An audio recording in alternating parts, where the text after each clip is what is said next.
এত স্বল্প সময়ে অর্থনৈতিকভাবে ঘুরে দাঁড়ানোর পেছনে আমাদের প্রবাসীরা গুরুত্বপূর্ণ অবদান রেখেছেন।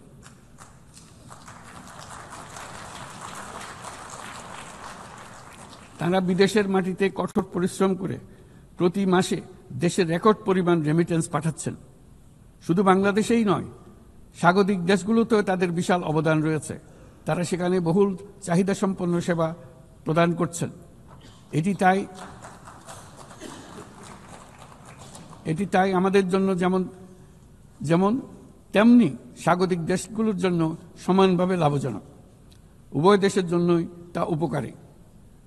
এই প্রসঙ্গে আমি জানাতে চাই, আমরা শ্রম অধিকার সংস্কার নিয়ে এগিয়ে যাচ্ছি। ইতিমধ্যেই স্বাধীন শ্রম সংস্কার কমিশনের সুপারিশ বাস্তবায়নে একটি কমিটি গঠিত হয়েছে। বাংলাদেশ শ্রম আইন সংশোধনের কাজ চূড়ান্ত পর্যায়ে রয়েছে, যেখানে ট্রেড ইউনিয়ন প্রক্রিয়া সহজ করা, মাতৃত্বকালীন ছুটি বৃদ্ধি ও আনুষ্ঠানিক ও অনানুষ্ঠানিক উভয় খাতের শ্রমিকদের জন্য সামাজিক সুরক্ষা সম্প্রসারণের পদক্ষেপ অন্তর্ভুক্ত করা হচ্ছে। ট্রেড ইউনিয়নের জন্য অনলাইন নিবন্ধন ব্যবস্থা চালু করা হয়েছে এবং নিবন্ধন প্রক্রিয়াকে আরও সহজ করার জন্য বিষয়টি বিবেচনা করা হচ্ছে।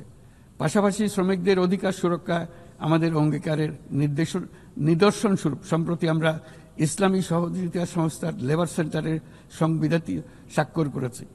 এই কারণেই আমরা নিরাপদ, সুশৃঙ্খল ও নিয়মিত অভিবাসনকে সমর্থন করি এবং যেসব দেশে প্রবাসী শ্রমিকরা যান সেসব দেশে তাদের জন্য সহমর্মিতা ও সুরক্ষা নিশ্চিত করার আহ্বান জানাচ্ছি।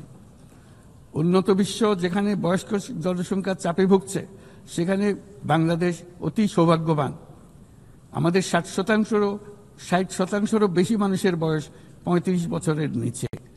তাই অভিবাসন প্রক্রিয়াকে সহজ করলে তা উভয় পক্ষের জন্য উপকারী হবে। তরুণ জনসংখ্যার এই সুবিধাকে কাজে লাগিয়ে আমরা উন্নত বিশ্বের শ্রম সমস্যার সমাধান ও প্রয়োজন মেটাতে সক্ষম হব।